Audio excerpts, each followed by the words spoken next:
I have here Jack Posobiec. I know you have been laser focused actually on the CCP's infiltration in America and your background. Tell our audience, what you're seeing from your side. We've seen this since the 1970s. It has been the CCP working with American Wall Street, working with American businesses, who later then control politicians. Many families across both sides of the aisle where they use the financial interests in the United States, and then CCP has talked about this, in order to be able to control the United States and lead them by the nose. This ability that the CCP has is shown in the same way that Wen Jiabao or many of the higher cadres of the Politburo would enrich their own families through the use of contracts, through the use of government. Xi Jinping, his own family, of course, very, very wealthy because of this. That in the United States, they're doing the same thing. You're looking at a very old system of corruption that, understanding China, understand the way it works, having lived there for several years, you start to see more and more of this deal that was made all the way back in the 1990s, really beginning with the Tiananmen Square incident, Shiqing. It was the deal between American elites and the CCP was that China would become the manufacturer. 老百姓 would be given nothing. They would be the workers, the slaves, 劳工, all of it. And then it would be the elites in the West who become rich. They provide the financial capital, intellectual property. And in this way, it actually served to weaken both the American people and the people of China, because it only became the elites. And if you look at the actual percentages of the population of China and the membership of the party, it is 1% of the Chinese population.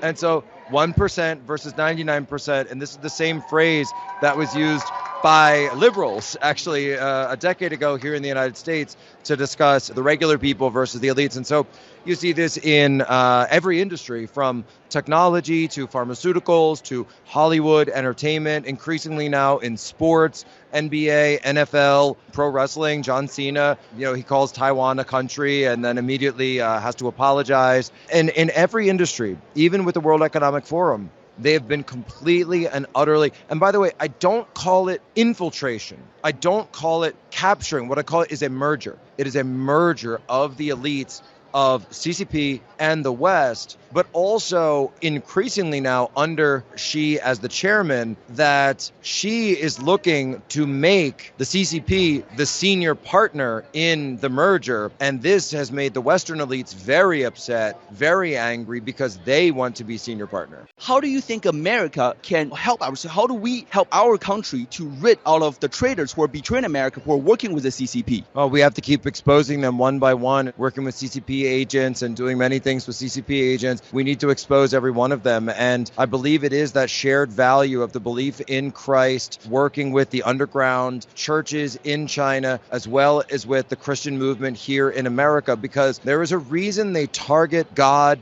There's a reason they target the Bible. They want to drive it out of society. They will arrest you if you are found at a house church in China. If you're not going to one of the, the 5 approved churches in China, of course, you will be arrested. When I went to Fuhuojie, to Easter Mass in China, I had to show my passport because it was international Shijie services. If you were a Chinese resident, if you were 中国人, you were not allowed to come into this service. So it was this situation that I never thought would exist in any free country. Obviously, China, it shows the lack of freedom the Chinese people have. And then when I see the way they live, my family, Poland, we were living under communism for so long, and then I see it coming into the United States, whether it be Twitter, whether it be the government, whether it be social media, our technology, our media, it's the same thing, because these security agencies, they're working with technology, the big tech firms, the same way CCP would work with WeChat,